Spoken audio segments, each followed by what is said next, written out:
Aabot sa 236,000 na puno ang itinanim ng Department of Education o DepEd na nilahukan ng nasa mahigit 47,000 pampublikong paaralan, kabilang ang Pineda Elementary School nitong Miyerkules bilang pamaskong handog para sa mga kabataan.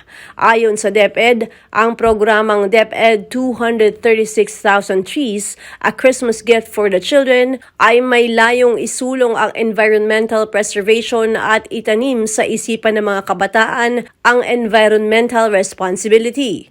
Magsisilbi rin itong regalo mula sa departamento upang matiyak ang pagkakaroon ng isang clean and green environment para sa mga kabataan at sa mga susunod pang henerasyon.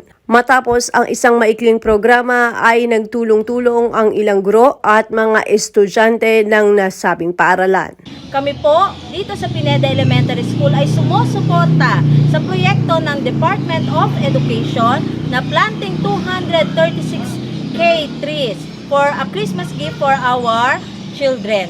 Napakaganda po ng proyektong ito dahil layunin nito na direct experience ng ating mga Pinedians at lahat ng mga mag-aaral, ma-experience nila ang pagtatanim at ma-inculcate sa kanilang mga isip ang kahalagahan ng healthy environment. Dahil kapag healthy ang ating environment, andyan ang clean air na napakahalaga. At kapag tayo ay may malinis na hangin, ang pag-aaral ng mga bata ay mas maayos.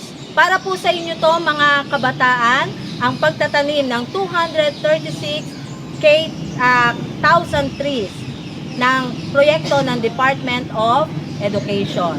Good morning po, ma'am. Sa tingin mo po, ma'am, ano pa ang magiging resulta o bunga ng proyektong pinilisan ng DepEd na planting? Okay, magandang umaga bilang representative ng faculty at bilang faculty president. Ako po ay masaya na bahagi ng tree planting na ito na proyekto ng DepEd. Isa sa mga magandang layunin ng tree planting o ang proyekto ng DepEd ay ang madagdagan ang mga puno o mga halaman na siyang magiging daan para masalba ang ating mundo. No? Sabi nga, ang mga puno at mga halaman ang siyang mag-drain or mag-filter ng hangin na magbibigay ng magandang kalusugan sa bawat isa sa atin. At dahil kaisa ang Pineda Elementary School sa proyektong ito ay pagpapatuloy namin gawin upang makinabang din ang aming mga mag-aaral na kung saan ituturo namin sa kanila ang pagtatanim, ang kahalagahan nito sa bawat isa. At gayon din kapag mayroong malinis na kapaligiran dahil sa mga punong nakapaligid, magiging masaya ang pag-aaral ng mga bata. At gayon din, siyempre, dadalhin nila ito sa kanilang paglaki na magpapanatili ng ikagaganda at isang masaya at untiang kapaligiran. Maayos naman ang naging daloy ng proyekto ng tree planting na pagtatanim ng 226K trees ng Pineda Elementary School na proyekto ng DepEd Philippines ngayong araw sa lahat ng paaralan dito sa buong Pilipinas.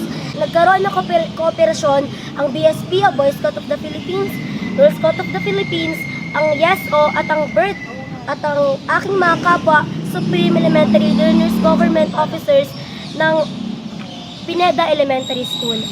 Na ayon din sa pamumuno ng ating punong guro na si Ginang Lani M. Garcia, Master Teachers, ang aming tatlong dalubguro at ang mga PSE. Ang pagtatanim po ngayon namin ay para rin po sa mga susunod na henerasyon upang sila ay magkaroon ng magandang kalusugan, makalanghap ng hangin at maging maayos ang kanilang mga pag-aaral. Ako si Luan Peñano para sa latest ng iNews Pasig.